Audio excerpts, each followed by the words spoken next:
Billionaire divorced for 5 months froze. Seeing his ex-wife leave a hospital with a baby on Christmas. Welcome to Secrets Narrated.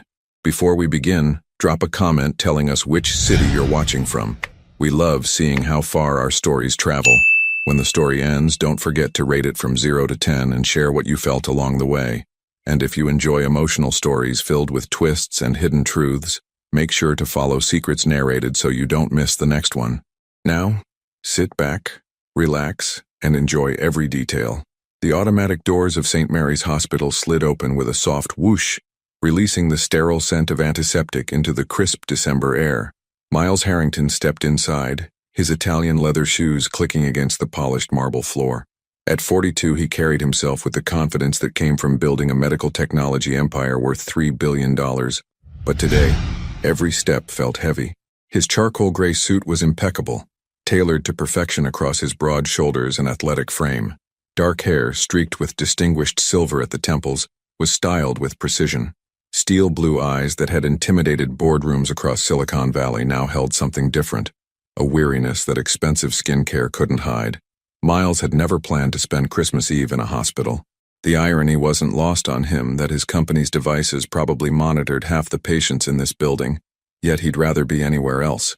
His Aunt Margaret's hip surgery could have waited until after the holidays, but family obligations were the one thing his assistant couldn't reschedule. 5 months. That's how long it had been since he'd signed those divorce papers. 5 months since he'd walked away from the only woman who'd ever made him feel completely alive. The decision had seemed logical then, necessary even. He'd convinced himself that Elena Foster was holding him back, that their relationship had become a weight dragging him down when he needed to soar. Freedom, he'd told himself. Space to breathe. Room to become the man he was meant to be. What came instead was a hollow ache that no amount of work could fill. Miles checked his Rolex, a nervous habit he'd developed since the divorce. The quicker he could get through this visit, the better. Christmas had lost its magic anyway. The penthouse that once felt like a sanctuary now echoed with memories of Elena's laughter, the scent of her vanilla perfume, the way she used to curl up against him during holiday movies. He'd tried everything to forget. Therapy sessions with Manhattan's most expensive psychiatrist, antidepressants that left him feeling numb, anti-anxiety medication that barely took the edge off the panic attacks that struck at 3 in the morning. Nothing worked because nothing addressed the real problem. He'd thrown away the best thing that ever happened to him. Elena had been 24 when they met, a graduate student working part-time at the coffee shop near his first cramped office. She was beautiful in an understated way, shoulder-length auburn hair that caught the light when she moved, warm hazel eyes that seemed to see straight through his carefully constructed walls, and a smile that made him forget about quarterly projections and investor meetings. She'd believed in him when his company was nothing more than a crazy idea and maxed-out credit cards. Elena had eaten ramen noodles for months so they could afford prototype materials. She'd held him through the nights when he was sure they'd lose everything, whispering that she knew he'd change the world someday. But success had changed him. The gentleman who used to bring her flowers just because became someone who snapped when dinner wasn't ready by 7. The dreamer who talked about building a life together became obsessed with building an empire instead. Elena started disappearing inside her own home, her light dimming a little more each day as Miles grew more demanding, more distant, more impossible to please. The breaking point came during a particularly brutal quarter when 3 major deals fell through. Miles had been working 18-hour days, surviving on caffeine and fury. When Elena gently suggested he take a weekend off, he'd exploded. "You don't understand the pressure I'm under," he'd shouted, his voice echoing through their Manhattan apartment. "While you're here reading books and arranging flowers, I'm trying to keep us from losing everything." The hurt in Elena's eyes had been immediate and devastating, but Miles was too consumed by his own stress to apologize. Instead, he'd grabbed his laptop and stormed out, spending the night at the office like he had so many times before. 2 weeks later, he'd asked for a divorce. "I need space," he'd told her, the words feeling like glass in his throat. "This isn't working anymore, we want different things." Elena had listened in silence, her hands folded in her lap, tears sliding down her cheeks without a sound. She didn't fight him. She didn't beg. She just nodded and said, "If that's what you want." It was what he thought he wanted, for about 3 weeks. Now standing in this hospital corridor decorated with cheerful Christmas garland, Miles felt the familiar weight of regret pressing down on his chest. His phone buzzed with a text from his assistant, about a conference call with Tokyo, but he ignored it. Business could wait. The elevator dinged softly, and Miles stepped inside, watching the numbers climb toward the orthopedic wing. His reflection stared back at him from the polished steel doors. Successful, powerful, and utterly alone. He'd built his empire. He'd become the man he thought he wanted to be. But in the process, he'd lost the only person who'd ever made him feel like he was already enough. As the elevator slowed to a stop, Miles straightened his tie and prepared to play the part of the dutiful nephew. Just a quick visit, some small talk about recovery times and physical therapy, and then he could escape back to his empty penthouse where the silence couldn't mock him quite as loudly. The doors slid open, revealing the bustling hospital floor ahead. He had no idea that everything he'd tried so hard to leave behind was about to walk right back into his life. What do you think Miles will discover that will change everything he thought he knew about his choices? Miles found room 412 after wandering the maze of hospital corridors longer than necessary. He'd deliberately taken the scenic route, delaying the inevitable small talk that family obligations demanded. The orthopedic wing buzzed with activity, nurses checking charts, families clustered around doorways, the constant beep of monitoring equipment that his own company had probably manufactured. Aunt Margaret looked smaller than he remembered, propped up against white pillows with her silver hair perfectly styled, despite having surgery 2 days prior. She'd been his mother's older sister, the one who'd stepped in after the car accident when Miles was 17. Margaret had never married, dedicating her life to her career as a federal judge, and to keeping Miles grounded when his ambition threatened to consume everything decent about him. "You look terrible," she said without preamble, her sharp blue eyes so similar to his own, taking inventory of his appearance. Despite the expensive suit and careful grooming, Margaret had always been able to see through his armor. "Merry Christmas to you too, Aunt Maggie." Miles leaned down to kiss her cheek, catching the familiar scent of her Chanel perfume. Some things never changed. "Don't deflect. Sit down and tell me what's eating you alive." She patted the chair beside her bed with the authority of someone who'd spent 40 years making lawyers squirm in her courtroom. Miles reluctantly took the seat, loosening his tie. The hospital room was decorated with a small Christmas tree that some well-meaning volunteer had probably placed there, its tiny lights blinking cheerfully in defiance of the institutional atmosphere. "I'm fine, just tired. End of the year. You know how it is." Bullshit. Margaret's language had grown more colorful since retirement. "You've been fine for 5 months now, and you look like you haven't slept properly since the divorce. When's the last time you ate a real meal?" The question caught him off guard. When was the last time? His housekeeper left prepared meals in the refrigerator, but most of them ended up in the garbage untouched. Food had lost its appeal around the same time everything else in his life had turned gray. "I eat," he said lamely. "Coffee and whatever your assistant orders for those endless meetings doesn't count." Margaret shifted in her bed, wincing slightly as her hip protested. "You know, Elena called to check on me after the surgery." Miles's jaw tightened. "She did?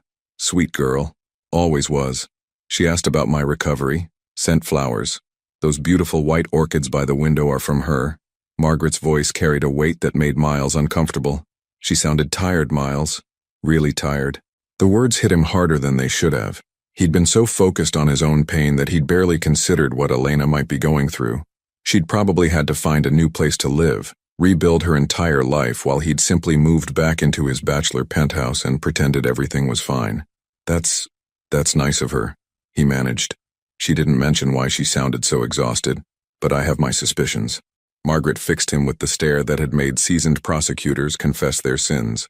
"What aren't you telling me?" Miles stood abruptly, walking to the window that overlooked the hospital parking lot. Snow had started falling, coating the cars in a thin layer of white. Christmas Eve snow. Elena had always loved that. She used to say it made everything look like a snow globe. Magical and perfect. "There's nothing to tell. We're divorced. We've both moved on. Have you?" The simple question hung in the air between them. Miles watched a young family walking toward the hospital entrance, father carrying a car seat, mother clutching a diaper bag, older child skipping beside them. Such ordinary happiness, the kind he'd once taken for granted. "She was pregnant," he said suddenly, the words escaping before he could stop them. Margaret went very still. "Was? Is? Was? I don't know." Miles pressed his forehead against the cool glass. "She told me the day we signed the papers 3 months along." The silence stretched between them, broken only by the soft beeping of Margaret's heart monitor. When she finally spoke, her voice was deadly quiet. And I told her I didn't want anything to do with it, that she could raise the child alone. The admission tasted bitter. I haven't seen her since. Margaret's sharp intake of breath cut through him like a blade. In 42 years he'd disappointed her before, but never like this. Never in a way that made her look at him like she was seeing a stranger. My God, Miles. What kind of man have you become?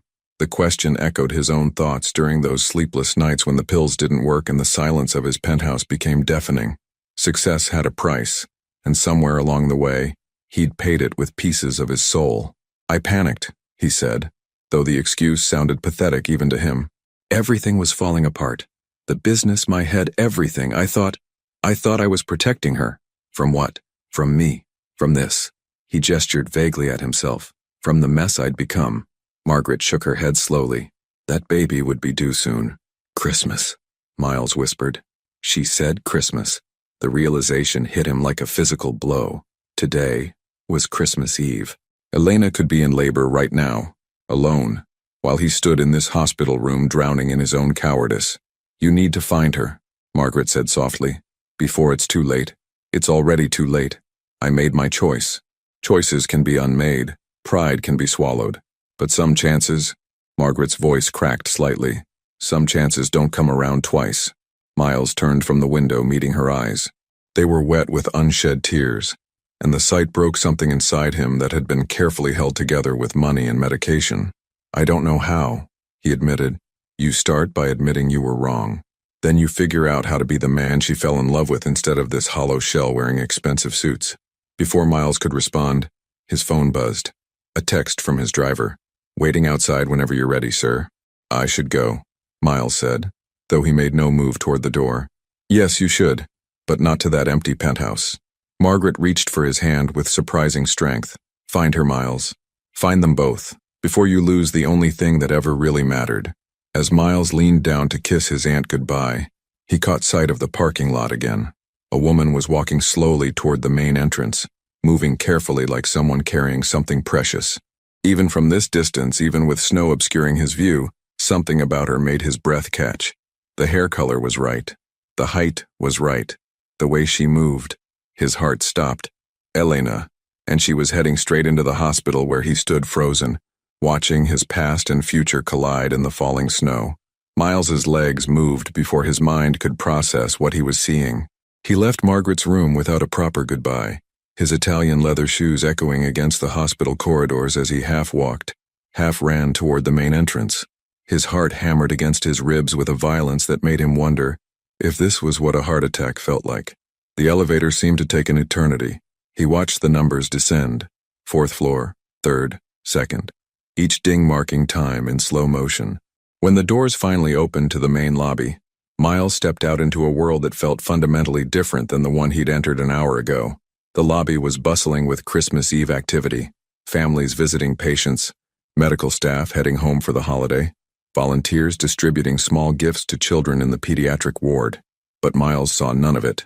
His entire focus was on the automatic doors at the far end of the space, where he'd last seen that familiar silhouette walking through the snow. He positioned himself near a bank of chairs by the main entrance, trying to look casual while his pulse thundered in his ears. Maybe he'd been wrong. Maybe it hadn't been Elena at all. Maybe his guilt-ridden mind was playing tricks on him, projecting her image onto some stranger because the doors slid open, and there she was. Elena Foster stepped into the hospital lobby moving slowly, deliberately, like someone carrying something infinitely precious.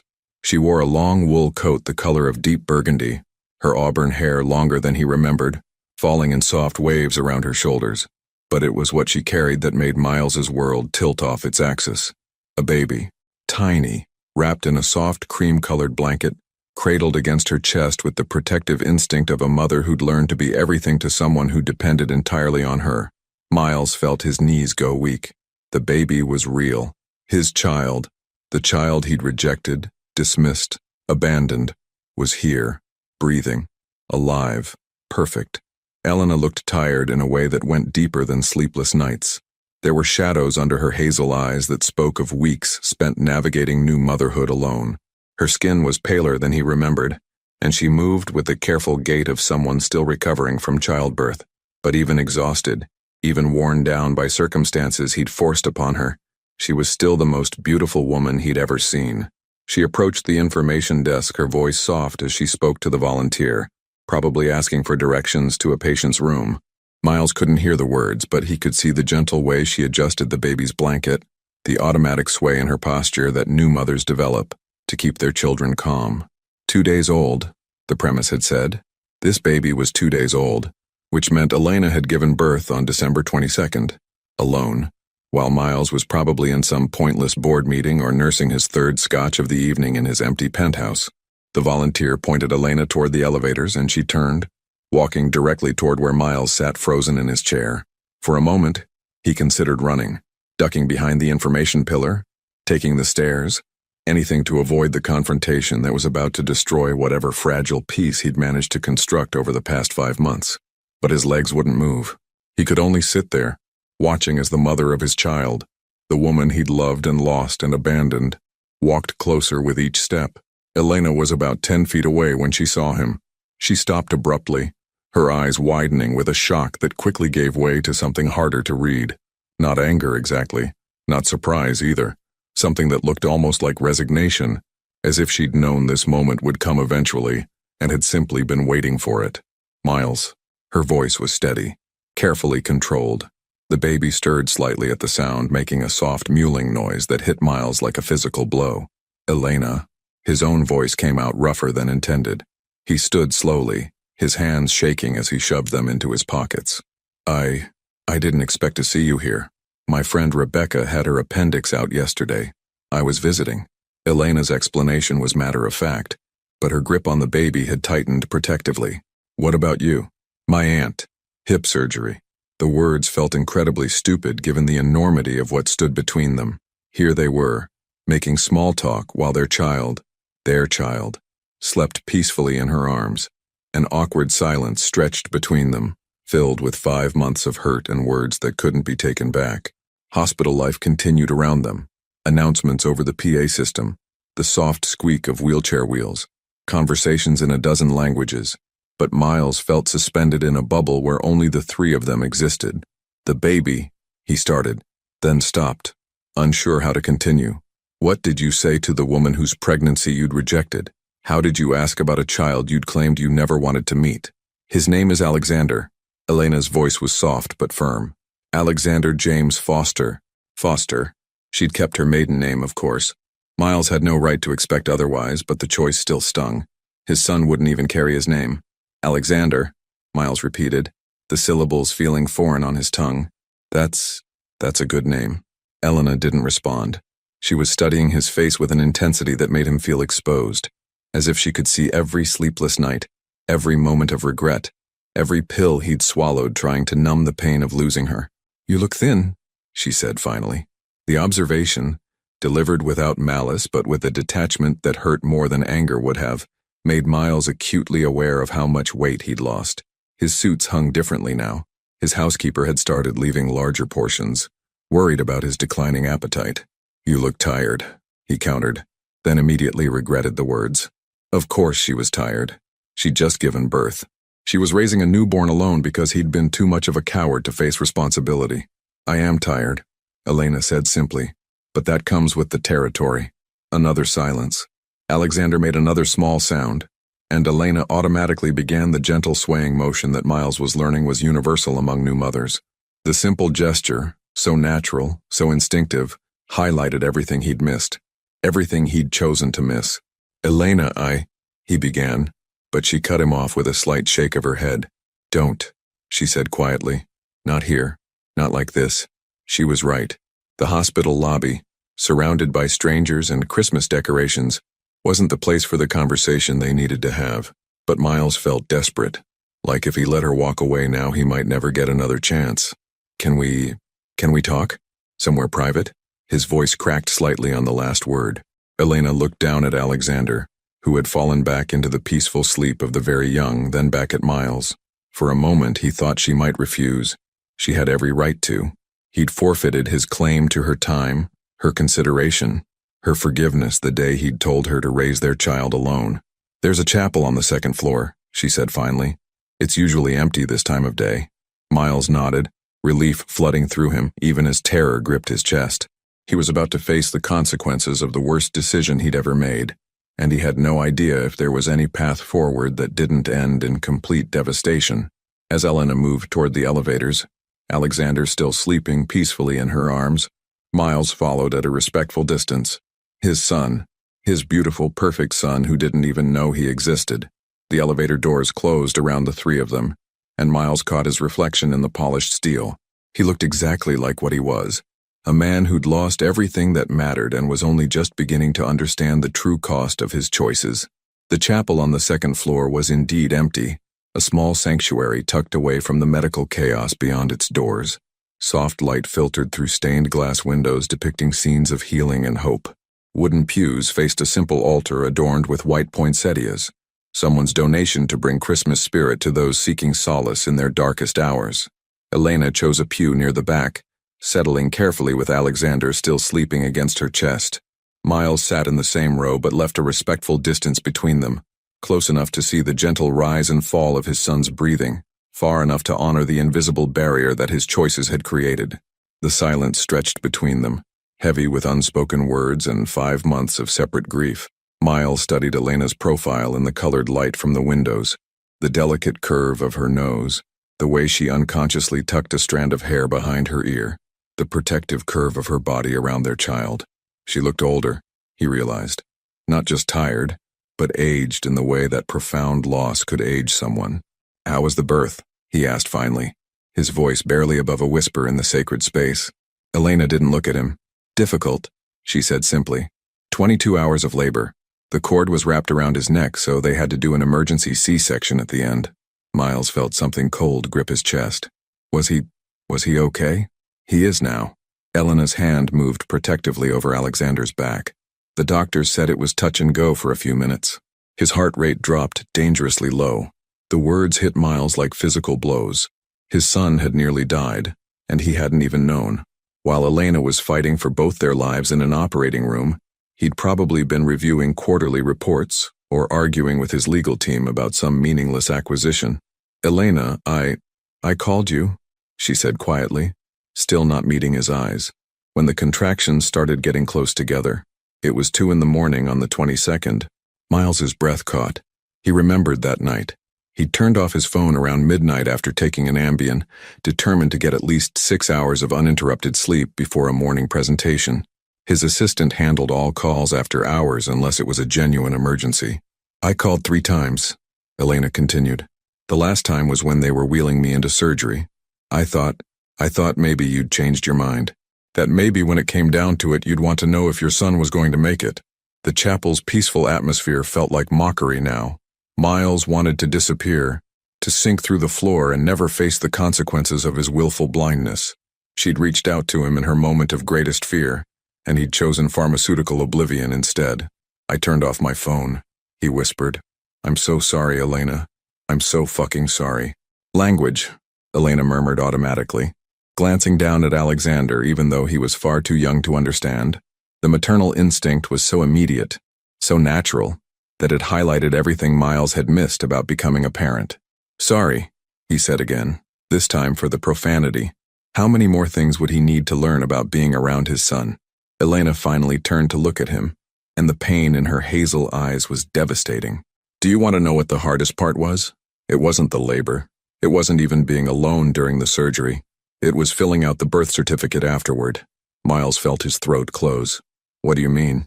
"They ask for the father's name, and I sat there with a pen in my hand, looking at this perfect little boy who'd just fought so hard to be here, and I had to decide whether to write unknown or put down the name of a man who'd made it clear he wanted nothing to do with us." The image of Elena, exhausted and alone, making that impossible choice while he slept peacefully in his king-sized bed, was almost more than Miles could bear. "What did you write?" "Alexander James Foster," she said softly, then paused. "But I also listed you as the father, Miles Harrington, because whatever else you've done, you're still his father. And someday, when he's old enough to ask questions, I want to be able to tell him his mother never tried to erase you from his life." The generosity of that gesture, the grace she'd shown him when he'd deserved nothing but contempt, broke something fundamental inside Miles. Tears he hadn't allowed himself to shed in months suddenly burned behind his eyes. Why? His voice cracked. After everything I said, why would you do that? Because, Elena said, shifting Alexander slightly as he made soft sleeping sounds. This isn't about you and me anymore. It's about him. And every child deserves to know where they came from, even if their father wasn't ready to be what they needed. Miles leaned forward, his elbows on his knees, his head in his hands. I wasn't ready for any of it. The marriage, the pressure, becoming a father. I thought if I could just get some space, some time to figure myself out. You could have figured yourself out while staying, Elena said with quiet firmness. You could have talked to me instead of shutting me out. You could have gone to therapy, taken a sabbatical, anything except running away from the people who loved you. I know that now. Do you? Elena's voice sharpened slightly, because from where I'm sitting, it looks like you're still running, still choosing the easy path instead of dealing with your problems. Miles lifted his head to meet her gaze. What do you mean? I mean you're here by accident. You didn't come looking for us. You didn't try to find out how Alexander was doing. You're only sitting in this chapel because you happened to be visiting your aunt when I happened to walk through those doors. Elena's voice remained steady, but Miles could hear the hurt underneath. If I hadn't shown up today, would you have ever wondered if your son was healthy, happy, if he had your eyes or your smile? The question hung in the air between them. Miles wanted to lie, to claim he'd been planning to reach out, but Elena had always been able to see through his carefully constructed facades. I was scared, he admitted, terrified that you'd tell me to get lost, that you'd moved on and built a life that was better without me in it. So you decided for both of us that we were better off without you. Yes. Just like you decided we were better off divorced without asking what I wanted. Yes. Elena was quiet for a long moment, looking down at Alexander. When she spoke again, her voice was softer but no less pointed. You know what the irony is, Miles?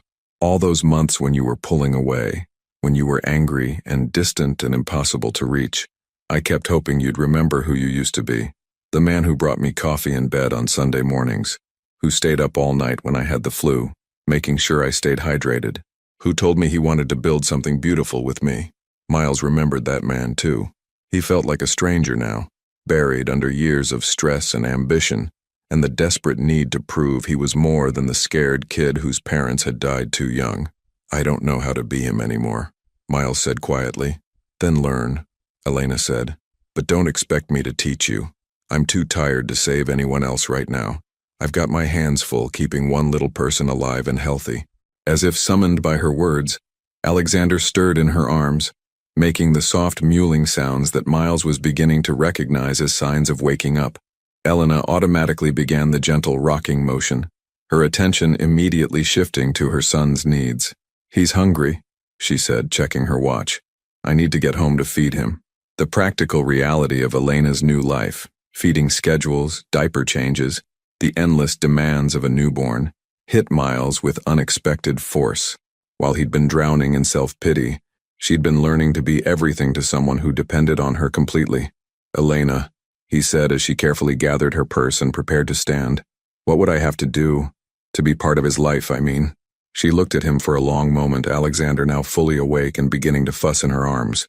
I don't know, Miles, but whatever it is, it would have to be about him. Not about getting me back. Not about easing your guilt. About being the father he deserves consistently, reliably, without drama or conditions or escape clauses. I want to try. Wanting isn't enough, Elena said, standing carefully. Alexander needs more than good intentions. He needs someone who shows up, someone he can count on, someone who won't disappear when things get hard. She paused at the end of the pew, looking back at him one last time. If you're serious about this, Miles, prove it. Don't call me tomorrow with grand gestures and promises. Figure out who you are now, who you want to be, and whether you're capable of putting someone else's needs before your own. Because if you hurt him the way you hurt me, she didn't finish the sentence. She didn't need to. As Elena walked out of the chapel carrying their son, Miles remained in the pew, surrounded by stained glass angels and the echo of her challenge. For the first time in months, he had something concrete to focus on. Not getting Elena back. He wasn't sure that was even possible anymore. But becoming worthy of the trust of a 2-day-old boy who didn't even know his name yet. The question was, after everything he'd done, everything he'd failed to be, was it already too late? Miles sat in the chapel for another 20 minutes after Elena left, staring at the stained glass window where colored light painted abstract patterns on the empty pew beside him. The silence that had felt peaceful when they'd first entered now pressed against him like a physical weight, heavy with the echoes of everything Elena had said. Figure out who you are now, who you want to be, and whether you're capable of putting someone else's needs before your own. Her words replayed in his mind as he finally stood and walked back through the hospital corridors. Christmas Eve was winding down around him. Visiting hours were ending, staff was rotating to skeleton crews, and the decorations seemed more garish than festive under the fluorescent lights. When he reached the main entrance, Miles pulled out his phone and called his driver, then immediately hung up. Instead of heading home to his empty penthouse, he found himself walking out into the December evening, letting the cold air shock his system into something approaching clarity. Snow was still falling steadily, muffling the sounds of the city around him. Miles had no destination in mind. He just walked, his expensive suit wholly inadequate for the weather, his Italian leather shoes slipping slightly on the sidewalks. For the first time in months, the physical discomfort felt appropriate. He deserved to be cold. He deserved to be uncomfortable. 3 blocks from the hospital, he passed a children's clothing store, its windows decorated with tiny mannequins wearing holiday outfits. Without thinking, Miles stopped, pressing his palm against the cold glass. Newborn sizes, 0 to 3 months. Little onesies printed with reindeer and snowflakes, impossibly small shoes, blankets soft enough for the most delicate skin. Alexander was 2 days old. What did 2-day-old babies need? What did they wear, eat, think about? Miles realized with crushing clarity that he knew nothing about infants. He could negotiate billion-dollar deals in 3 languages, but he'd never changed a diaper, never warmed a bottle, never soothed a crying child. His phone buzzed. A text from his assistant. Hope your aunt's visit went well. The Tokyo call has been moved to 9 a.m. your time tomorrow. Merry Christmas. Miles stared at the message for a long moment, then typed back, cancel all my meetings for the next week. Family emergency. He hit send before he could second-guess himself. The next message went to his personal assistant. I need you to research something for me. Everything about newborn care. Books, classes, whatever new fathers are supposed to know. Also, find me the best child psychologists in the city, ones who work with fathers who are starting late. Then, before he lost his nerve entirely, he called Dr. Claire Mitchell, the psychiatrist he'd been seeing sporadically since the divorce. Her voicemail picked up immediately. Of course, it was Christmas Eve, but he left a message anyway. Dr. Mitchell, it's Miles Harrington. I know it's a holiday, but I need to schedule an emergency session as soon as possible. Something has happened, and I think I'm ready to do the real work now. The work we talked about. Call me back when you can. By the time Miles made it back to his building, his suit was soaked through and his hands were numb with cold. The doorman, Roberto, looked concerned as he held the door. Mr. Harrington, are you all right? You look like you've been walking for hours. I'm fine, Roberto, just needed some air.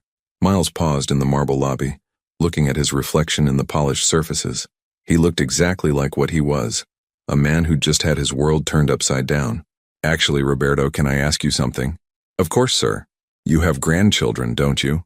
Roberto's face lit up with pride. 5 of them, ages 2 to 16. What's it like, being responsible for someone so small?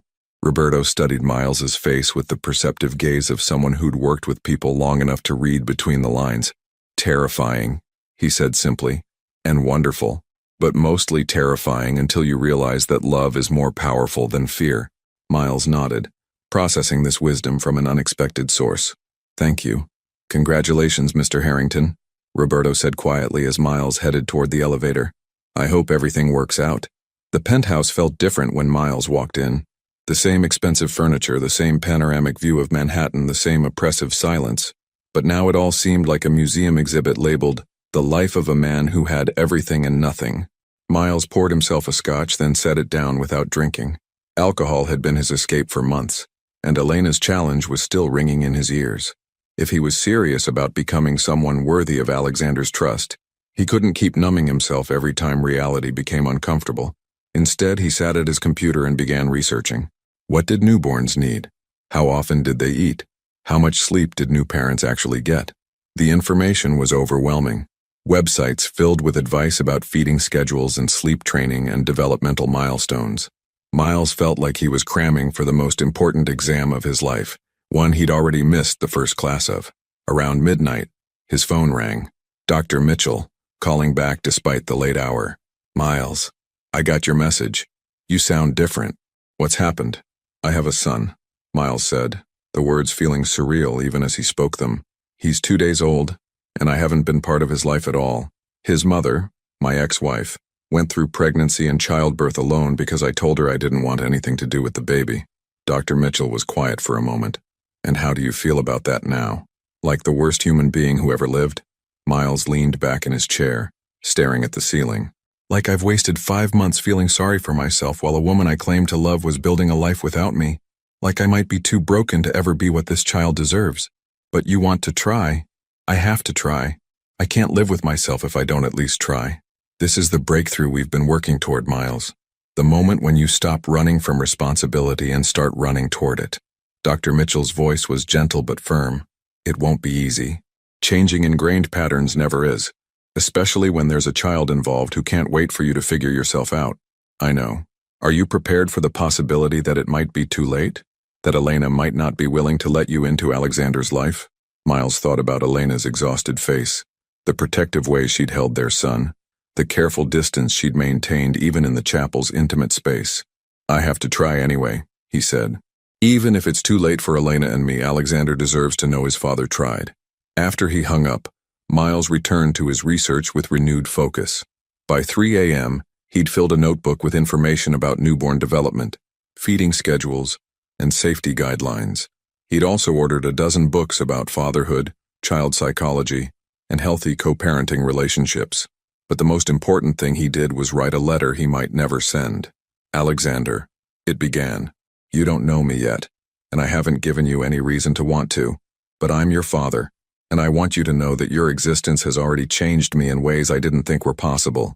Your mother is the strongest, most amazing woman I've ever known, and if you grow up to be half as brave and good as she is, you'll be remarkable. I made terrible mistakes before you were born. I was scared and selfish and too proud to admit I needed help. I hurt your mother, and I abandoned both of you when you needed me most. I can't undo those choices, but I can promise you this. I'm going to spend every day for the rest of my life trying to become the father you deserve. I don't know if your mother will ever forgive me enough to let me be part of your life, but whether you grow up knowing me or just knowing about me, I want you to understand that you were wanted.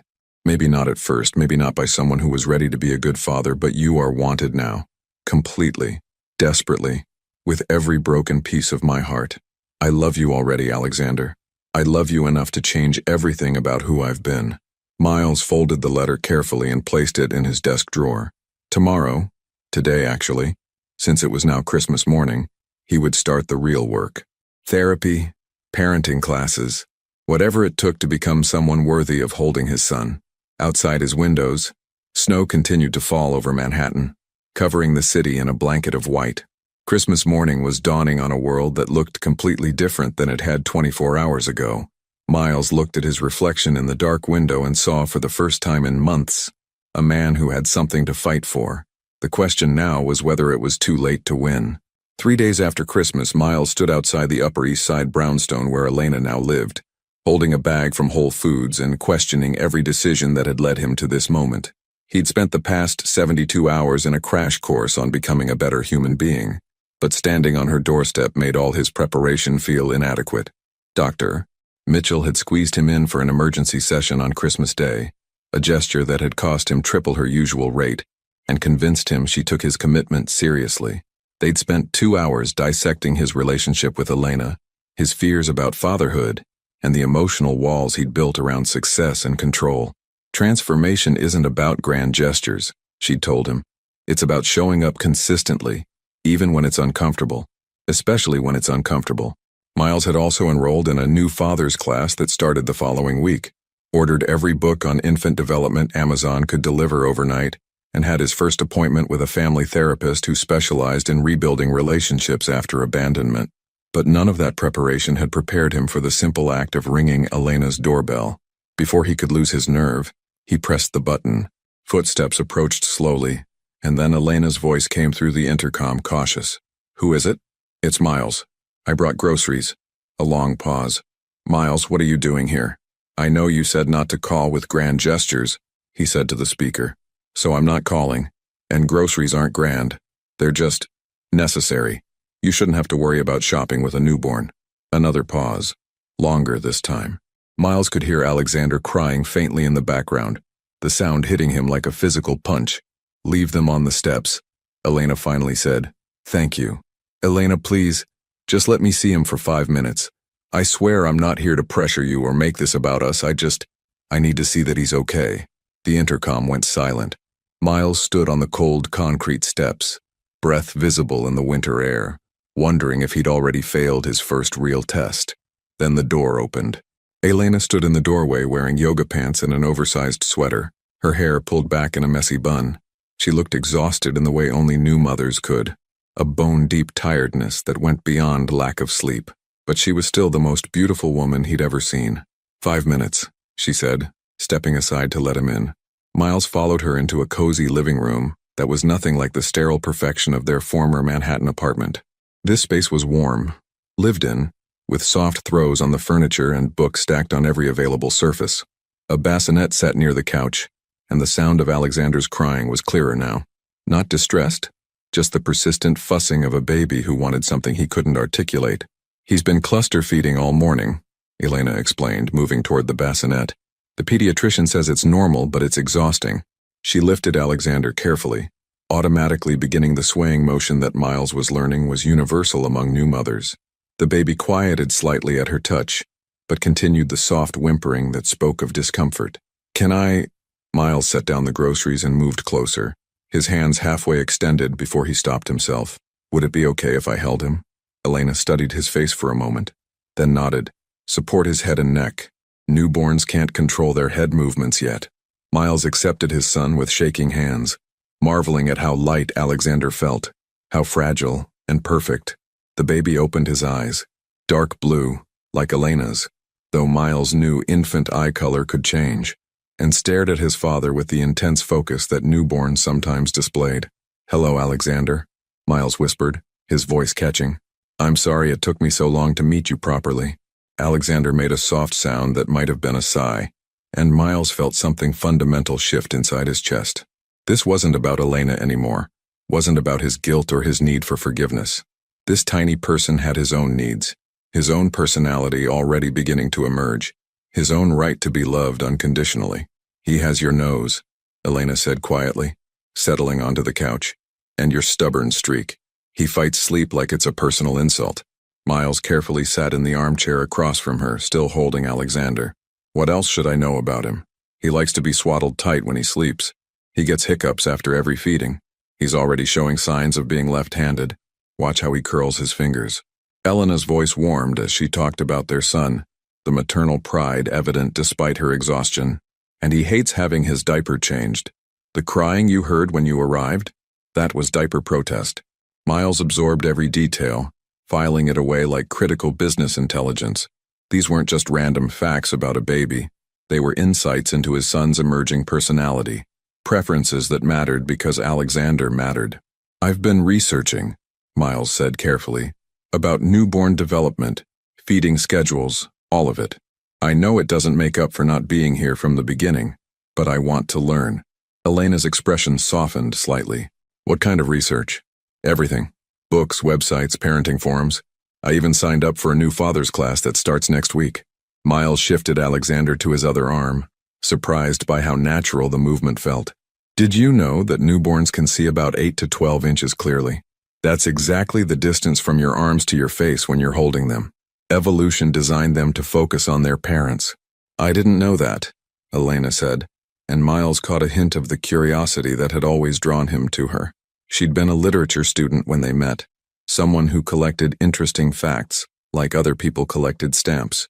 The instructor said that skin-to-skin contact helps regulate their breathing and heart rate, Miles continued, and that talking to them, even when they can't understand words yet, helps with language development. You talked to an instructor already? Dr. Claire Mitchell. She's the therapist I've been seeing since the divorce. I told her about Alexander, about what happened between us, and she helped me find resources. Miles looked down at his son, who had fallen asleep in his arms. I also have an appointment with a family counselor who specializes in situations like ours. Elena was quiet for a long moment, studying them both. Miles, what are you hoping to accomplish here? The question was direct but not hostile, and Miles appreciated her honesty. I want to be his father, not just financially. I know you don't need my money. I want to be someone he can count on, someone who shows up when he needs me. And what about us? Miles met her eyes. I don't know. I hope someday we can be friends for his sake. But I'm not here to win you back, Elena.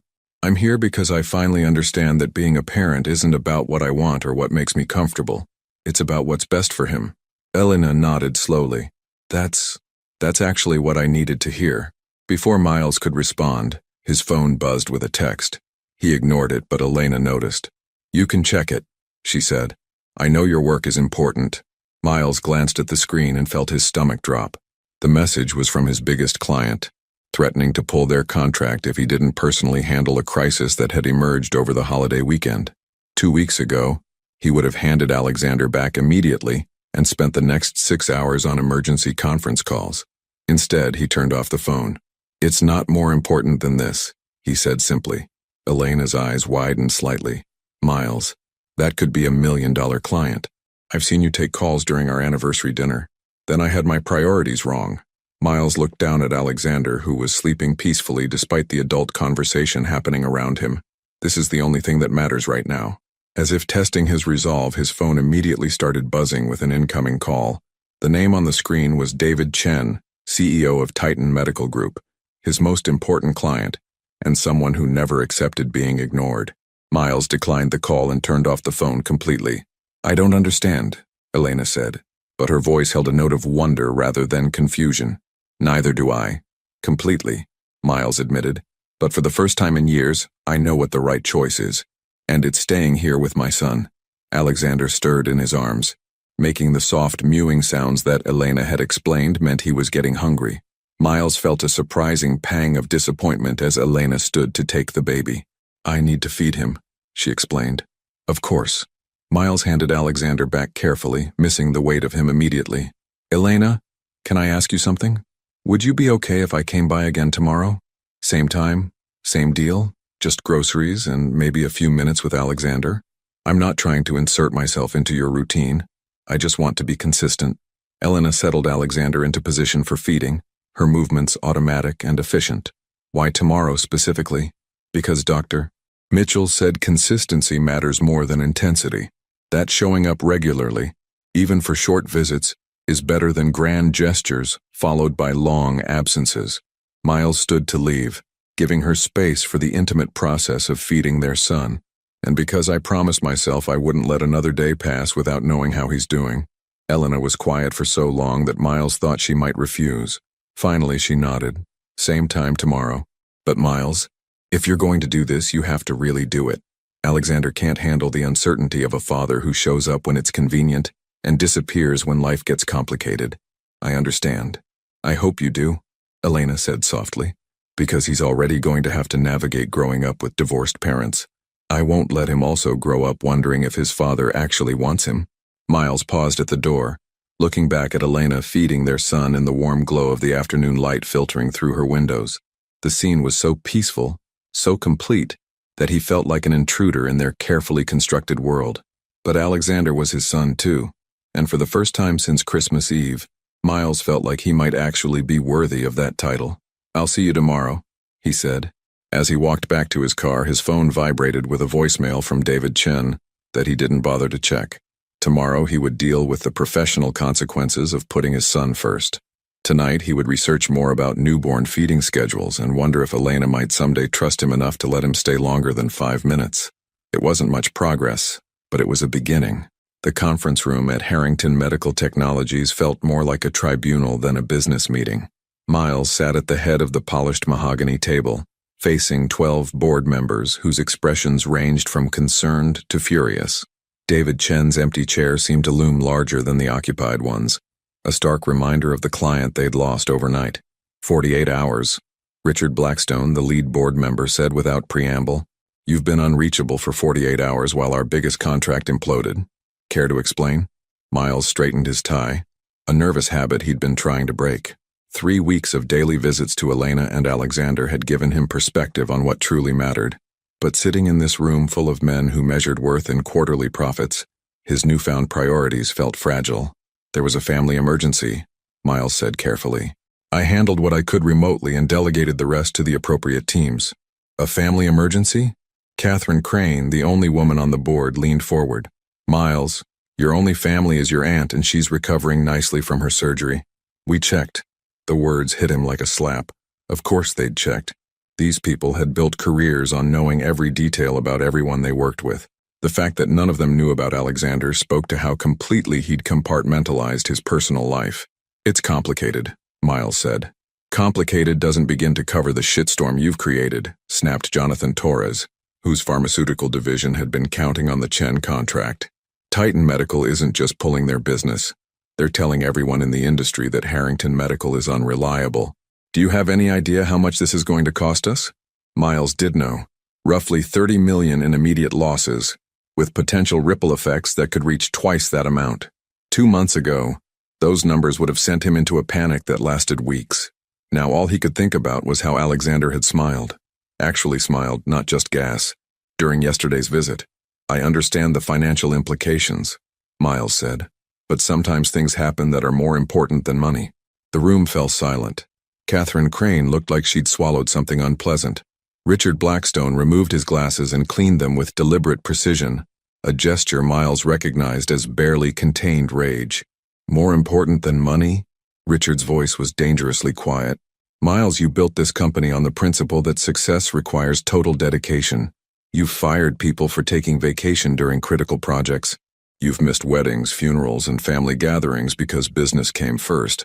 What could possibly be more important than protecting what we've all spent 15 years building? Before Miles could answer, his assistant knocked on the conference room door. Usually Sandra knew better than to interrupt board meetings, but her expression was urgent. I'm sorry to interrupt, but there's someone here to see Mr. Harrington. She says it's about his son. The words fell into the conference room like a grenade. Miles felt the blood drain from his face as 12 pairs of eyes turned to stare at him with varying degrees of shock and confusion. His what? Catherine Crane's voice cut through the silence. Miles stood quickly. I'll handle this. We can resume the meeting. Sit down, Richard commanded. Sandra, send whoever it is in here. Now. Sir, I don't think that's... Now. Miles wanted to disappear through the floor. In 3 weeks of carefully managed visits with Elena and Alexander, he'd managed to keep his professional and personal lives separate. He'd been building trust slowly, proving his consistency without the pressure of outside scrutiny. Now that fragile progress was about to be exposed to a room full of people who saw vulnerability as weakness. The conference room door opened, and Elena walked in carrying Alexander in his car seat. She looked professional in dark slacks and a cream-colored blouse, her hair pulled back in a low bun, but there were dark circles under her eyes, and she moved with the careful precision of someone operating on very little sleep. Alexander was awake and alert, his dark blue eyes taking in the unfamiliar surroundings. I'm sorry to interrupt, Elena said, addressing the room with the poise Miles remembered from corporate dinner parties. I'm Elena Foster. I wouldn't have come if it wasn't urgent. Miles found his voice. Elena, what's wrong? Is Alexander okay? He's fine, she said quickly, then hesitated. But we need to talk. In private. I'm afraid privacy isn't an option right now, Richard said coldly. Miss Foster, is it? You mentioned Mr. Harrington's son. We weren't aware he had any children. Elena's gaze flicked to Miles, and he saw a flash of understanding in her eyes. She'd walked into a minefield, and his board was about to use their son as ammunition against him. Alexander is 3 weeks old, Elena said simply, lifting the car seat slightly. Miles is his father. The silence that followed was deafening. Miles watched his carefully constructed professional image crumble in real time as the board absorbed this information. Jonathan Torres looked like he was calculating how this revelation would affect stock prices. Catherine Crane's expression had shifted from surprise to something that looked almost like admiration. 3 weeks, Richard repeated slowly. And you're just now telling us about this? Elena, Miles said, standing again. What did you need to tell me? She took a deep breath. Dr. Jennifer Reynolds called this morning. Alexander's bilirubin levels are elevated. It's probably nothing serious, but he needs to go back to the hospital for more tests and possibly phototherapy. Miles felt the world narrow to a single point of focus. Is he in danger? The doctor doesn't think so, but jaundice can be serious in newborns if it's not treated properly. Elena's voice was steady, but Miles could see the fear underneath her calm exterior. I know you're in a meeting, but I thought you should know. In case something happens. Miles was already reaching for his jacket. Let's go. Sit down, Richard commanded again. Miles, you can't just walk out of another emergency meeting because my son might need medical treatment, Miles said, his voice cutting through Richard's protest. That's where I'm going to be. This is exactly what we're talking about, Jonathan Torres exploded. You have responsibilities to this company, to your employees, to your shareholders. You can't just abandon everything every time your personal life gets complicated. Miles turned to face the board, and for the first time in his professional career, he felt absolutely certain about his priorities. You're right, he said calmly. I can't abandon everything every time my personal life gets complicated. But this isn't complicated. This is simple. My 3-week-old son might need medical treatment, and I'm going to be there for him. If you walk out of this room right now, Richard said coldly, we'll have to seriously reconsider your position as CEO. Miles paused at the door, Elena and Alexander beside him. The threat should have terrified him. He'd spent 15 years building this company, sacrificed his marriage and his happiness for this boardroom and these people who were now treating his son like an inconvenience. Then you'll have to reconsider, Miles said. Elena, let's go. As they left the conference room, Miles could hear the explosion of angry voices behind them. Catherine Crane's voice cut through the chaos. For God's sake, the man just found out he's a father. Give him 5 minutes to figure out his priorities. In the elevator, Elena was quiet for a long moment. Alexander had fallen asleep in his car seat, blissfully unaware of the drama his existence had just created. I'm sorry, Elena said finally. I had no idea you hadn't told them about us. It's not your fault, Miles said, though his mind was racing through the implications of what had just happened. You did the right thing coming to get me. How long have his levels been elevated? Dr. Jennifer Reynolds noticed it yesterday during his 2-week checkup, but she wanted to monitor it for 24 hours before making a decision about treatment. Elena shifted the car seat to her other arm. It's common in newborns, especially ones who had difficult births, but it needs to be watched carefully. The elevator opened to the lobby where Sandra was waiting with Miles's coat and car keys. I called your driver, she said quietly. He's waiting outside.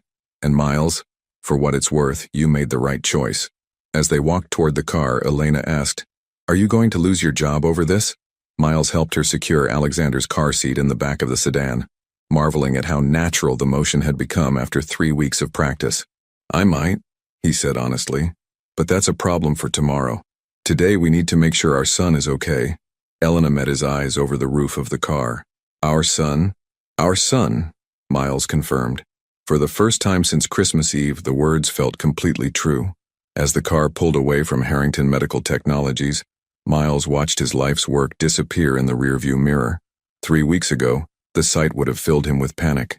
Now with Elena beside him and Alexander sleeping peacefully in his car seat, Miles felt something he hadn't experienced in years, complete certainty about what mattered most. The question was whether it was too late to save either his company or his family. The pediatric wing of Mount Sinai Hospital had a different energy than the adult floors Miles had visited just weeks earlier. Everything was smaller, softer, designed to comfort children and their terrified parents. But as Miles sat in the waiting area watching Elena pace with Alexander, nothing about this place felt comforting. Mr. and Mrs. Harrington? A nurse in scrubs printed with cartoon elephants approached them with a clipboard. Foster, Elena corrected automatically. Elena Foster. We're not married. The nurse's expression didn't change, but Miles felt the familiar sting of how complicated their situation had become. 3 weeks of daily visits had created an intimacy around their son, but legally, professionally, socially, they were still strangers navigating an impossible situation. Ms. Foster, we're ready to admit Alexander for phototherapy. Dr. Jennifer Reynolds will explain everything, but I need you to fill out these forms first. Elena took the clipboard with shaking hands. Miles could see the exhaustion in every line of her body, the weight of 3 weeks of single motherhood combined with the terror of watching your newborn face a medical crisis. Hey, Miles said softly, moving closer. Let me help with the paperwork. Elena looked at him for a moment and he could see her internal struggle. For weeks, she'd been handling everything alone, making every decision, filling out every form. Accepting help meant admitting she didn't have to do this by herself anymore. I don't know your social security number, she said finally, or your insurance information. I don't know any of the details. I'd need to put you down as his father. The words were practical, but Miles heard the deeper meaning underneath. They'd been divorced for 8 months, separated for longer.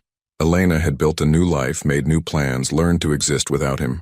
The fact that she didn't know his current insurance carrier was just a symptom of how completely they'd untangled their lives. I'll fill out what I can, Miles said, taking half the forms. We'll figure out the rest as we go. Dr. Jennifer Reynolds appeared in the waiting area, her kind face serious but not alarmed. Miles had learned to read medical professionals over the years of building equipment for hospitals. The difference between concern and panic was usually visible in their posture and pace.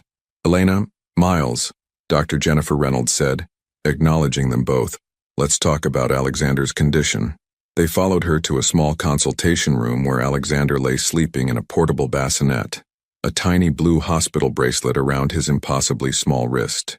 Miles felt his chest tighten at the sight of his son in a medical setting, looking so vulnerable under the harsh fluorescent lights.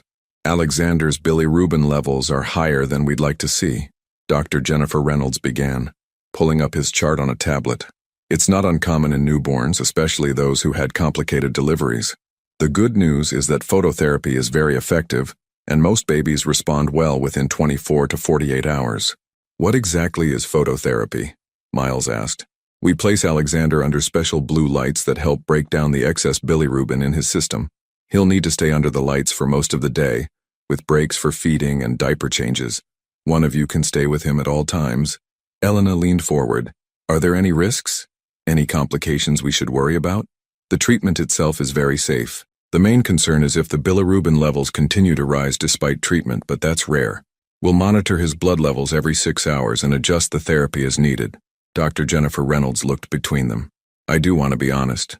Newborn jaundice can be scary for parents, especially new parents. It's normal to feel anxious.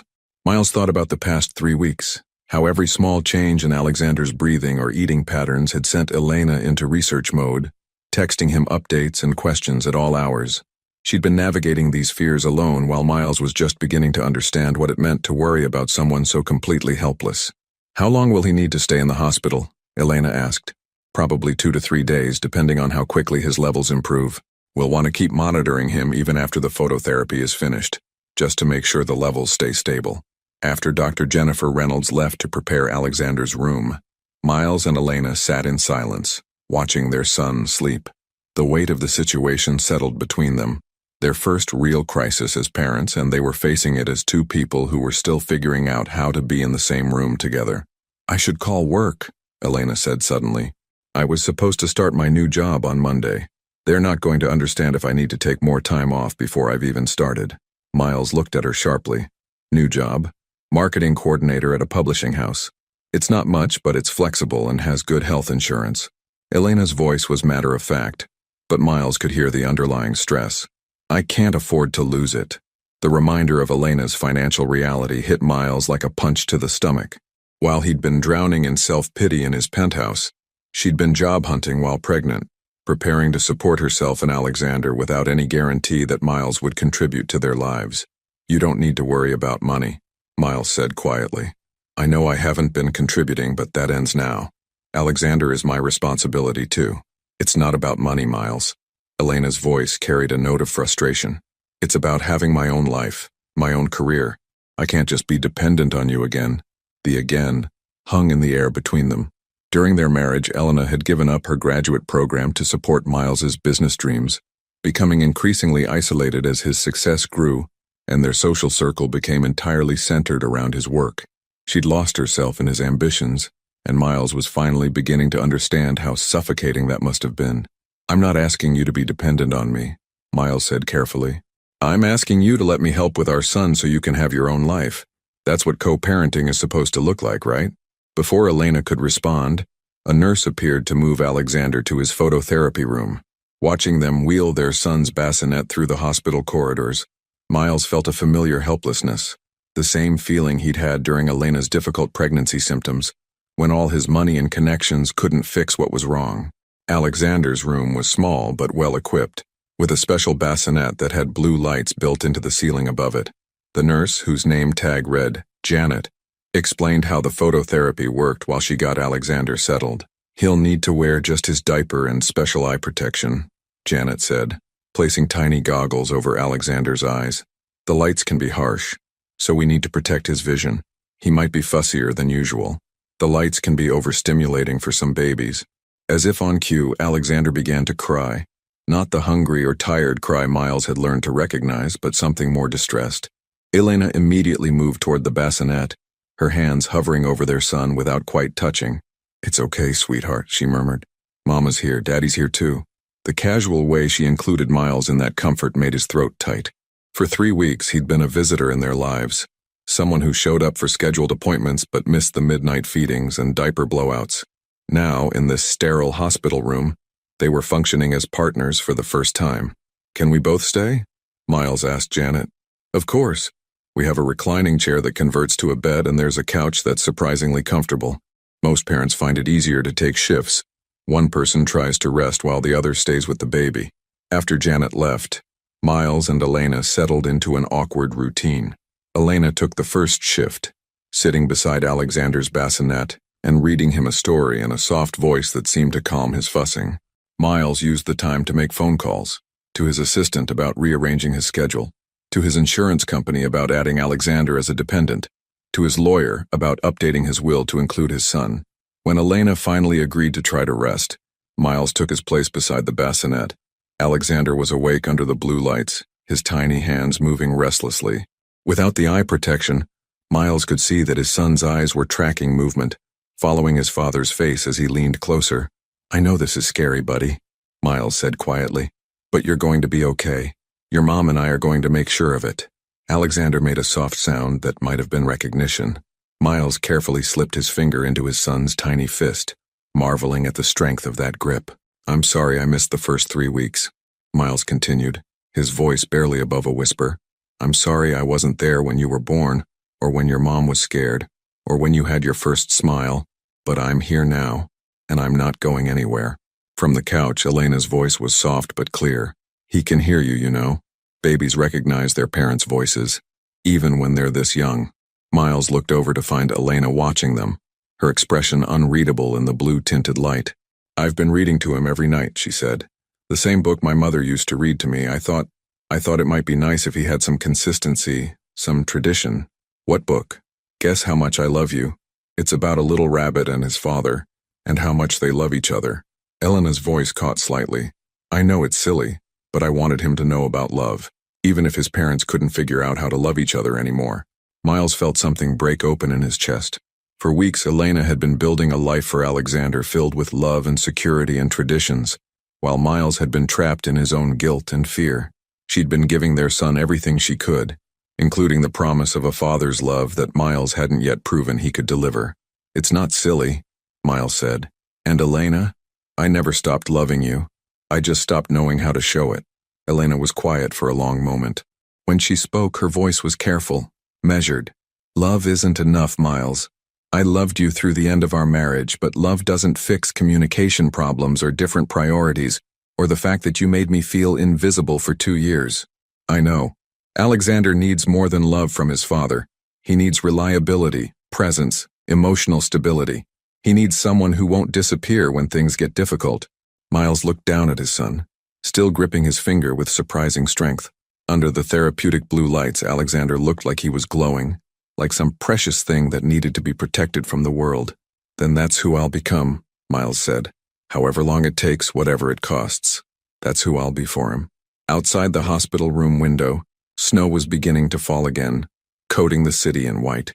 Inside, under the blue lights, 3 people who were still learning how to be a family sat together in the quiet, watching over the smallest and most important member of their complicated constellation. It wasn't the reunion Miles had dreamed of, but it was a beginning, and for the first time since Christmas Eve, that felt like enough. 48 hours later, Alexander's bilirubin levels had dropped to normal, and the blue lights that had bathed his hospital room were finally turned off. Miles watched Dr. Jennifer Reynolds remove the tiny protective goggles from his son's eyes, marveling at how much more alert Alexander seemed without the constant illumination. "His levels are perfect," Dr. Jennifer Reynolds announced, checking the latest blood work results. "Whatever genetic resilience he inherited, it served him well. You can take him home this afternoon." Elena sagged with relief in the bedside chair where she'd spent most of the past 2 days. Miles had brought her changes of clothes, real food to replace the hospital cafeteria offerings, and had taken over the night shifts so she could get actual sleep. They'd developed a rhythm, not the easy intimacy of their marriage, but something new, a partnership built around their shared concern for Alexander. "Thank you," Elena said to Dr. Jennifer Reynolds, "for everything. I know this is routine for you, but it was terrifying for us. First medical crisis is always the hardest. Dr. O. Jennifer Reynolds said kindly, "You both did exactly what you needed to do, stayed calm, followed instructions, and made sure Alexander felt loved and secure. That's what matters." After Dr. Jennifer Reynolds left, Miles helped Elena pack their things, while Alexander slept peacefully in his regular bassinet. No more wires, no more monitors, no more blue lights, just their healthy son, ready to go home. "I should call the office," Elena said, checking her phone. "Let them know I'll be able to start work on Monday after all." Miles paused in folding the blankets Elena had brought from home. "Are you sure you're ready to go back to work so soon? Alexander just got out of the hospital." Elena's expression sharpened. "Miles, we talked about this. I need this job. I can't depend on you for financial support. I'm not asking you to depend on me. I'm asking if you want to take a few more weeks to settle into a routine at home before adding work stress to everything else.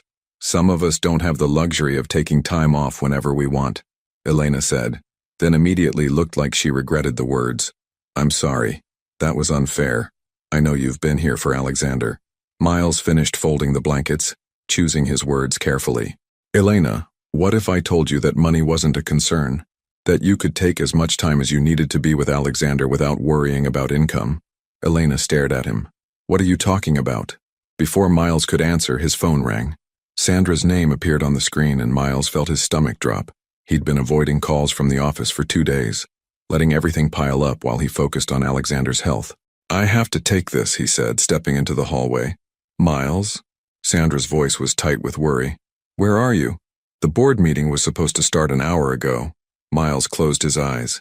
He'd completely forgotten about the emergency board meeting Richard Blackstone had scheduled to address the fallout from his walkout 2 days earlier.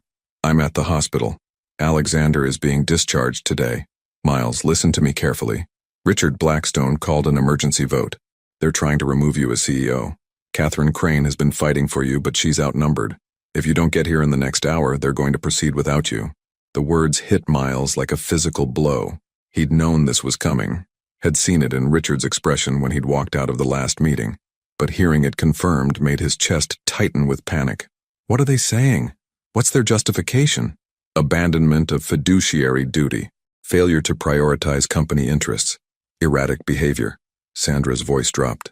"Miles, they're painting you as someone who's having a breakdown. They're saying the divorce, the stress, the sudden appearance of a child. They're using all of it to argue that you're not mentally capable of running the company."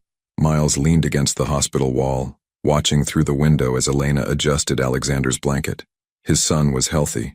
His family was safe. But the company he'd built from nothing, the life's work that had cost him his marriage and nearly cost him his relationship with his child, was about to slip away. "How much time do I have?" Miles asked. "Maybe 45 minutes before they vote. Miles, if you lose the CEO position, they'll offer you a consulting role with no real authority. It would be a graceful exit, but it would still be an exit."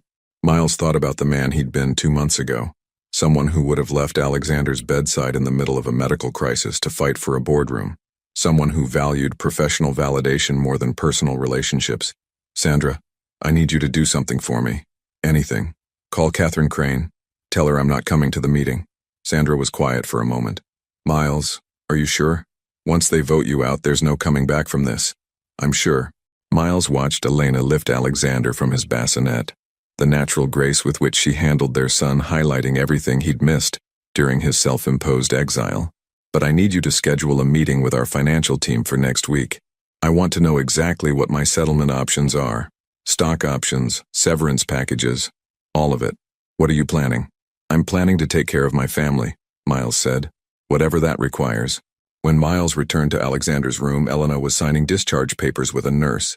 She looked up as he approached, clearly reading something in his expression. "Everything okay?" Miles sat down beside her, watching Alexander sleep in her arms. Their son looked so peaceful, so completely unaware of the adult complications swirling around him. "The board is voting to remove me as CEO in about 30 minutes, Miles said quietly. Elena's eyes widened. "What? Why aren't you there fighting for your position?" "Because I'm here with Alexander with you, where I should have been all along. Miles, that company is your life's work. You can't just let them take it away." Miles met her gaze, seeing the confusion and concern there. For 8 years, Elena had watched him sacrifice everything. Their time together, their social life, their emotional connection, for the sake of building Harrington Medical Technologies. The idea that he would choose to be at the hospital instead of fighting for his professional survival must have seemed impossible. "My life's work is supposed to be building something that lasts," Miles said. "The company will survive without me. It's successful enough to run itself. But Alexander won't get another chance to have his father present for the important moments." Elena was quiet for a long time, studying his face. "What does this mean for your financial situation? For your ability to support Alexander?" Miles had run the calculations during the sleepless hours of the past 2 days. Even if he lost his CEO position, his stock holdings and accumulated assets were substantial. He could live comfortably for decades without earning another dollar, and Alexander's college fund could be fully endowed with a fraction of his current wealth. "It means we'll be fine," Miles said. "More than fine. Elena, if you want to stay home with Alexander for 6 months, a year, whatever feels right, you can. If you want to go back to school, start your own business, pursue anything that got put on hold during our marriage, you can do that too." Elena shifted Alexander to her other arm, her expression unreadable.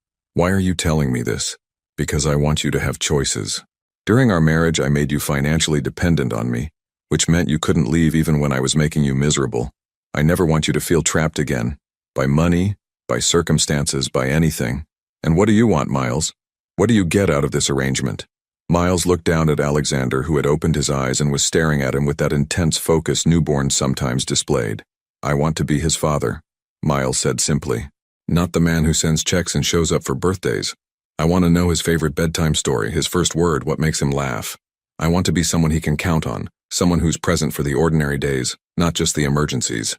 Elena was quiet for so long that Miles wondered if he'd said something wrong. When she finally spoke, her voice was carefully controlled. "What about us? What about our relationship?" It was the question Miles had been avoiding, the one that made all his other plans feel incomplete. He wanted Elena back, wanted the warmth of her laugh, the comfort of her understanding, the partnership they'd had before ambition had poisoned everything good between them. But he was beginning to understand that wanting something didn't mean he deserved it. "I don't know," Miles said honestly. "I hope someday we can be friends. Good friends who can co-parent Alexander without drama or resentment. Beyond that," he shrugged, "I can't ask you to trust me with your heart again. I haven't earned that yet." "Yet?" Elena's voice was soft. "I'm hoping that if I prove I can be the father Alexander deserves consistently over time, maybe you'll believe I've learned how to put someone else's needs before my own. Maybe that will be enough foundation to build something new." Elena stood to put Alexander in his car seat for the trip home, and Miles caught a glimpse of something in her expression. Not forgiveness exactly, but something that looked like possibility. "Miles," she said as they prepared to leave the hospital room that had become their temporary refuge. "Yeah? For what it's worth, I think you're making the right choice. About the company, I mean. Alexander is more important than any job." As they walked through the hospital corridors toward the exit, Miles felt his phone buzzing with what he assumed were messages about the board meeting. He didn't check them. Whatever was happening at Harrington Medical Technologies, it was happening without him. For the first time in his adult life, he was exactly where he needed to be. The question now was whether it was enough to build the life he'd never learned how to want. 2 weeks after Alexander's discharge from the hospital, Miles sat in his now former office, packing the personal items that represented 15 years of relentless ambition. The board had voted him out as CEO, just as Sandra had predicted. Catherine Crane had fought for him until the end, but even she couldn't argue with the financial losses his absences had created. The irony wasn't lost on him that he felt more peaceful in this moment of professional defeat than he had during any of his corporate victories. A knock on the door interrupted his packing.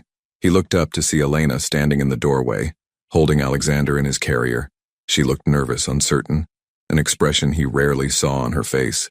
"Sandra said I could find you here," Elena said. "I hope it's okay that I came." Miles set down the box of books he'd been loading. Of course it's okay. Is everything all right? Is Alexander okay? He's fine. Perfect, actually. Elena stepped into the office, looking around at the half-packed space.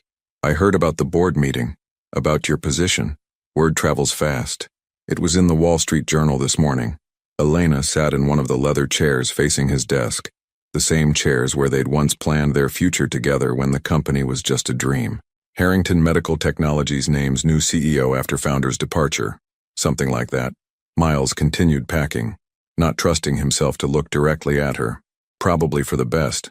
The company was bigger than any one person anyway. Miles. Elena's voice was soft but firm.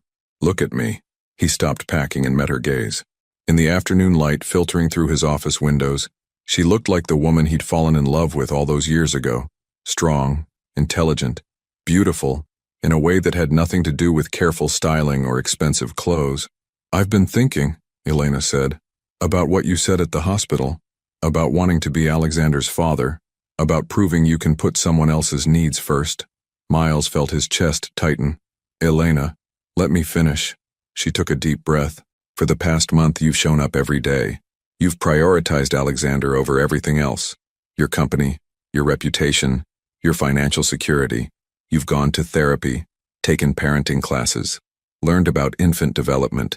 That's what I should have done from the beginning. Yes, it is. But you're doing it now. Elena shifted Alexander in her arms as he made soft, sleeping sounds. Yesterday, Dr. Jennifer Reynolds called to check on Alexander's progress. She mentioned how impressed she was with both of us during his hospitalization, how we worked together as a team. Miles wasn't sure where this conversation was heading, but something in Elena's tone made him abandon his packing completely. Elena, what are you trying to tell me? I'm trying to tell you that I've been watching you become the man I always hoped you could be, not the man you were when we got married, and not the man you became when success went to your head. Someone new, someone better. The words hit Miles harder than any boardroom confrontation ever had. Does that mean? It means I think we should try, Elena said quietly. Not marriage, not moving back in together, nothing that dramatic. But maybe we could try being a family. Really being a family with both of us present and committed to making it work. Miles felt like the air had been knocked out of his lungs. After months of assuming he'd lost Elena forever, the possibility of rebuilding what they'd had felt almost too enormous to process. What would that look like? He asked carefully. I don't know exactly. Maybe you could come to dinner a few times a week. Help with bedtime routines. Be there for the ordinary moments, not just the emergencies. Elena's voice grew stronger as she spoke. Maybe we could go to couples therapy together. Learn how to communicate without hurt and resentment. And if it doesn't work? If we can't get past everything that happened? Elena looked down at Alexander, who was starting to stir in her arms. Then at least Alexander will grow up knowing his parents tried. That we put his needs first and did our best to give him a stable, loving home. Miles moved around the desk to sit in the chair next to Elena's, close enough to see the tiny details of Alexander's face, the way his eyebrows were starting to look like Elena's, the small dimple in his chin that matched Miles's own. Elena, I need you to know something, Miles said. Losing the company, starting over professionally, none of that scares me. What terrifies me is the possibility of hurting you again, of disappointing you, or failing Alexander, or reverting to who I used to be when things get stressful. Elena was quiet for a moment, considering his words. Do you remember what you used to say when we first started the company? When we were working out of that tiny apartment and living on ramen noodles? Miles smiled at the memory, that every day was a chance to build something that hadn't existed before. Exactly. You said that the best part wasn't achieving success, it was the daily choice to keep building, even when we didn't know if it would work. Elena shifted Alexander to her other arm. Maybe that's what we need to do now. Make the daily choice to keep building, even though we don't know if it will work. Miles reached out tentatively, and Elena let him take one of Alexander's tiny hands in his own. Their son's fingers immediately curled around Miles's thumb with surprising strength. I fired my therapist, Elena said suddenly. Miles looked at her in surprise. What? Dr. Collins, the therapist I'd been seeing since the divorce. I fired her because she kept telling me I should protect myself from getting hurt again. She said trusting you was a mistake, that people don't really change, that I should focus on building a life that didn't include you at all. Maybe she had a point. Maybe she did. But watching you with Alexander, seeing you choose him over everything else, that's not the man she was warning me about. That's not the man I divorced. Elena met Miles's gaze directly. "I think people can change, if they want to badly enough, if they have the right reasons." Alexander opened his eyes at that moment, looking up at both his parents with the serious expression that newborns sometimes wore. Miles felt a profound sense of responsibility settle over him, not the overwhelming panic he'd felt when Elena first told him she was pregnant, but a calm certainty about what mattered most. "I want to try," Miles said. "Whatever it takes, however long it takes. I want to try building something with you and Alexander, even if it means starting completely over. New careers, new priorities, new ways of being together." Miles thought about the empty penthouse waiting for him, the stack of job offers from competitors who wanted to hire the former CEO of Harrington Medical Technologies, the life of comfortable isolation he could choose if he wanted to avoid the risk of failing Elena again. Then he looked at his son, who was still gripping his thumb, and at Elena, who was offering him something he'd never thought he'd have again, a chance to be part of a family, especially if it means starting over, Miles said. Elena smiled, the first genuinely happy expression Miles had seen on her face since Christmas Eve. "Good, because I already signed the lease on a bigger apartment, one with a second bedroom that could work as a nursery or an office depending on how things go." "You did?" "I did. And I told the publishing house I'd be interested in freelance work instead of full-time employment. More flexibility for family time." Elena's smile turned slightly mischievous. "I also may have mentioned to Dr. Jennifer Reynolds that Alexander's father was looking for ways to be more involved in his care. She said the hospital always needs volunteers for their new parent support groups." Miles felt a laugh building in his chest, the first genuine laughter he'd experienced in months. "You've been planning this." "I've been hoping for this," Elena corrected. "There's a difference." Alexander chose that moment to make a soft cooing sound, and both his parents turned their attention to him immediately. He was awake and alert, studying their faces with the intense focus that meant he was learning something new about his world. "What do you think, buddy?" Miles asked softly. "Ready to give your old man a chance to figure out this parenting thing?" Alexander's response was to grip Miles's thumb even tighter and make another small sound that both parents chose to interpret as approval. Outside the office windows, Manhattan hummed with its usual energy. Ambitious people building careers, closing deals, chasing success that would probably never feel like enough. But inside this space that had once been the center of Miles's universe, three people sat together planning something more difficult and more important than any business venture: how to become a family. It wouldn't be easy. There would be setbacks, arguments, moments when old patterns threatened to resurface. But for the first time since Christmas Eve, Miles felt like he was exactly where he belonged, and that was worth more than any company he could ever build. 18 months later, the sound of Alexander's laughter filled the sunny kitchen of Elena's, their apartment on a Saturday morning in June. At 18 months old, he was a whirlwind of curiosity and energy, currently fascinated by the way his plastic blocks made different sounds when dropped on various surfaces. Miles sat cross-legged on the hardwood floor, building towers for Alexander to knock down, marveling at how much joy he found in this simple routine.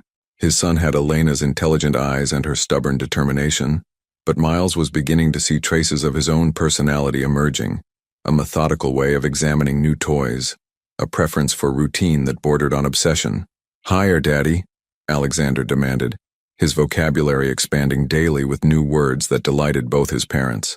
"Higher it is," Miles said, adding another block to the tower. Alexander immediately knocked it down with both hands, squealing with delight. Elena appeared in the doorway, dressed for her morning run in athletic clothes that showed off the strength she'd rebuilt after pregnancy.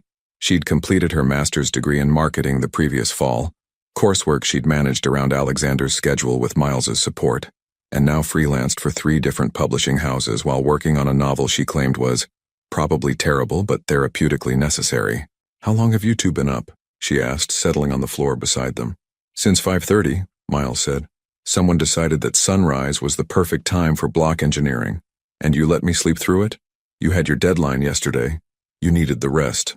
Miles passed Alexander a new block, watching as their son examined it with scientific precision before adding it to his collection. "Besides, we had important architectural projects to discuss." Elena smiled, and Miles felt the familiar warmth that had gradually returned to their relationship over the past 18 months. It wasn't the passionate romance of their early marriage, but something deeper, a partnership built on daily choices, shared responsibilities, and the gradual rebuilding of trust. They'd moved carefully, deliberately. Miles had kept his own apartment for the first 6 months, joining Elena and Alexander for dinner most nights, but maintaining space while they figured out how to be together without falling back into old patterns. Couples therapy with Dr. Martinez had been challenging but transformative, teaching them to communicate without defensiveness, to address problems before they became resentments. The turning point had come 8 months earlier, when Alexander had taken his first steps, from Elena's arms to Miles's, back and forth across the living room, while both parents cheered. That night, Elena had asked Miles to stay over for the first time since the divorce, not for romance, but because she wanted Alexander to wake up to both his parents celebrating his milestone. "What's your plan for today?" Elena asked, stretching beside them on the floor. "Story time at the library at 10, then the park if the weather holds. Margaret wants to have lunch with us around 1. She's bringing pictures from her cruise." Miles checked his watch, a simple steel piece that had replaced the luxury timepieces of his CEO days. "What about you?" "Long run, then I want to work on chapter 12. My editor thinks I'm being too hard on the male protagonist." Miles raised an eyebrow. "The one who abandons his pregnant wife?" "The very one.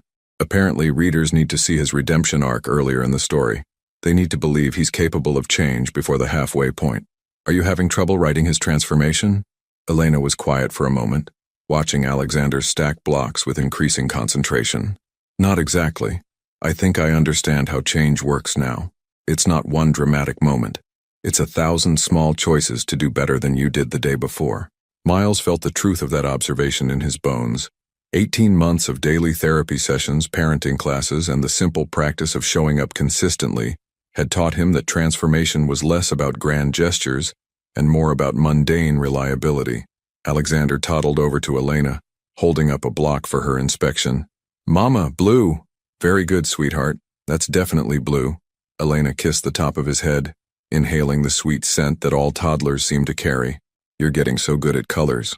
Miles watched this exchange with the contentment that had gradually replaced his old need for constant achievement. He'd found work as a consultant for medical startups, helping other entrepreneurs avoid the mistakes he'd made while building Harrington Medical Technologies. The income was a fraction of what he'd earned as a CEO, but it was enough, and more importantly, it allowed him to be present for Alexander's childhood. "Miles?" Elena's voice drew him from his thoughts. "I have something to tell you." Something in her tone made Miles look at her more closely. Elena was smiling, but there was nervousness underneath the expression. "What is it?" Elena glanced at Alexander, who had returned to his block tower, then back at Miles. "I'm pregnant." The words hung in the air between them. Miles felt his breath catch, his mind immediately racing through the implications. Another child. Another chance to be present from the beginning. Another opportunity to build the family they'd both dreamed of. "How long have you known?" he asked softly. 2 weeks. I wanted to be sure before I said anything. Elena's smile grew more confident as she watched his reaction. 8 weeks along, due in February. Miles moved closer to her on the floor, reaching for her hands. "How do you feel about it?" "Terrified," Elena said honestly, "and excited, and grateful that this time, I won't have to do it alone." "You'll never have to do anything alone again," Miles said, meaning it with every part of himself. Alexander chose that moment to toddle back to them, sensing the emotional weight of his parents' conversation. He climbed into Miles's lap, then reached for Elena, wanting to be part of whatever was happening. "Baby," Alexander said solemnly, as if he somehow understood the news they'd just shared. Elena and Miles looked at each other in surprise. "Did he just?" Elena started. "Baby," Alexander repeated, patting Elena's stomach with the gentle precision that all toddlers seem to possess around pregnant women. "I think our son has excellent intuition," Miles said, adjusting Alexander in his lap. "What do you think, buddy? Ready to be a big brother?" Alexander considered this question seriously, then nodded. "Baby," he said again, as if confirming his approval.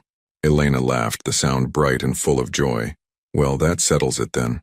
As they sat together on the kitchen floor surrounded by scattered blocks, Miles felt a profound sense of completion, not the desperate satisfaction of professional achievement, but the quiet contentment of being exactly where he belonged.